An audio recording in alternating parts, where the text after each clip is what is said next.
Our first task on Erica is to clear out the inside completely so that we can see exactly what space we've got, draw it out on a piece of paper and come up with a design. That means we've got to remove these 4 seats and the anchoring points. The ones at the front probably aren't in too much of a disruptive place, but the ones at the back needs to come out.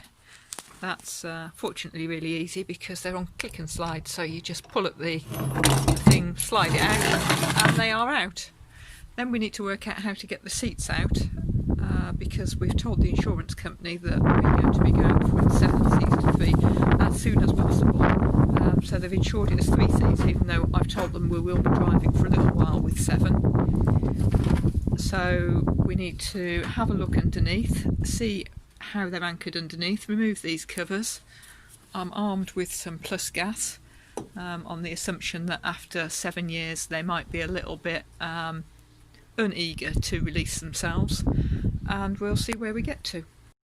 I'm just lying underneath Erica, which is not entirely comfortable on the back of my head, and I'm looking at the mounting points for the front of the front rear seat. There's 2 bolts there, and what you might be able to see on this one just here is that these bolts have been welded on. Right, so underneath these covers we have some bolt heads, which is good, that's what I expected. There's no access to the underside of these bolts, so we're going to have to just go for it and see what happens. And the answer is they're turning really easily, so nowhere near as much drama as we suspected. And I think the next thing might be to remove that seat belt and get that out of the way. As Mick has just pointed out, no drama so far. We do know that the very last bolt we try to undo will be the one that will resist.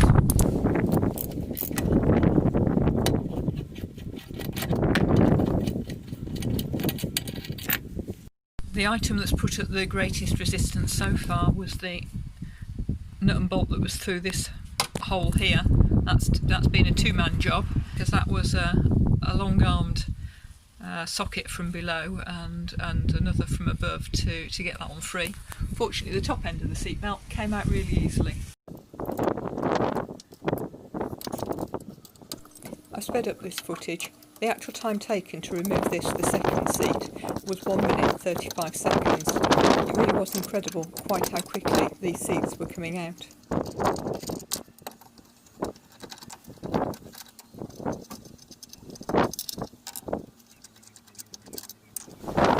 Speeded up footage of us removing the final front seat.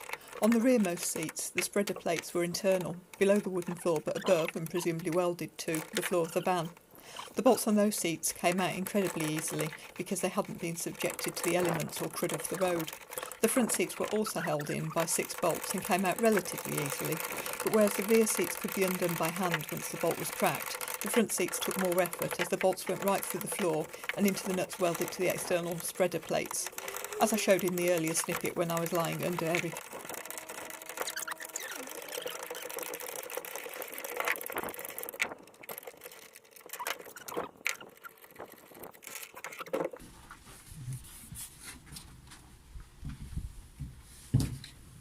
And there we go, in a surprisingly short space of time, we have no seats left in here.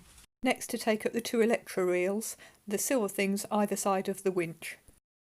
We're just removing these fixture points, and we've got the bolt off the top to find that there's 2 more nuts that are below floor level. Don't have a socket long enough for that in metric, but so I'm now using an 11/16 of an inch one, which is good enough to get them off. We've already got this one off, and a hole through right the way through the floor to the driveway, and the spreader plate that was underneath has dropped straight off. And removing those fixture points has left us with a washer that is larger than the hole through the floor, so we can't actually get that washer up and if we leave it there it's going to rattle around under the floor. So for now I'm just going to wedge it there, and maybe at some point we'll drill a slightly bigger hole in the floor just to be able to get them out. This is the winch controller here. That's the switch for the electro reels, as it says on the sticker. We worked out that that switch controlled the two silver seatbelt like points that we've just removed from the front. They were only operational when that switch was pressed. But as for the winch controller, we're now going to undo those screws and see if we can simply disconnect a connector from behind there to remove that. And then that leaves us with the whole of the winch mechanism. This is the bit operated by the winch, and the winch is under the driver's seat, and we'll worry about how to get that out separately.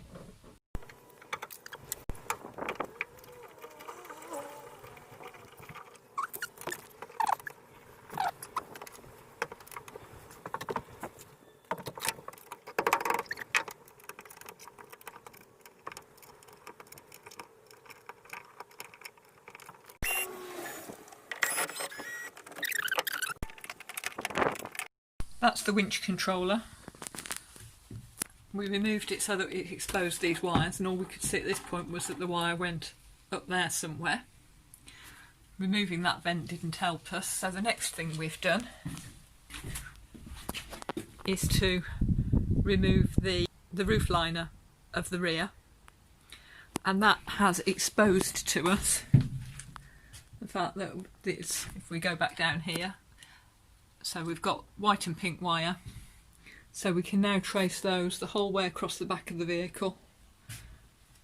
And then with this mass of wires along the side, most of which are vehicle wires, they come all the way across the side, and they go under the header liner of the cab, and they then just come down this pillar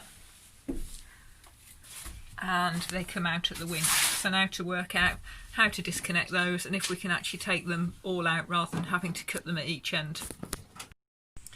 That's the remains of the winch motor and mechanism under the driver's seat. We've removed all the electrics. We've now undone all of the bolts that hold the tray with all the gubbins on to the seat, and what we're about to find out is whether all of that will fit out through the gap that you can see at this side, or whether the seat's going to have to come out to remove it. Take your bets now. And the answer was no, it will not come out without us taking the seat out. So for now, end of day one, we're defeated.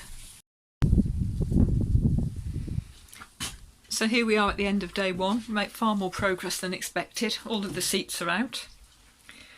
The liner is out, all of the liners are out on all of the body panels. The roof liner is out. The winch controller is disconnected and we now know where the wires go. The winch is completely disconnected electronically, but we can't actually get the mechanism out. But all in all, for the first day, that's a pleasingly empty vehicle.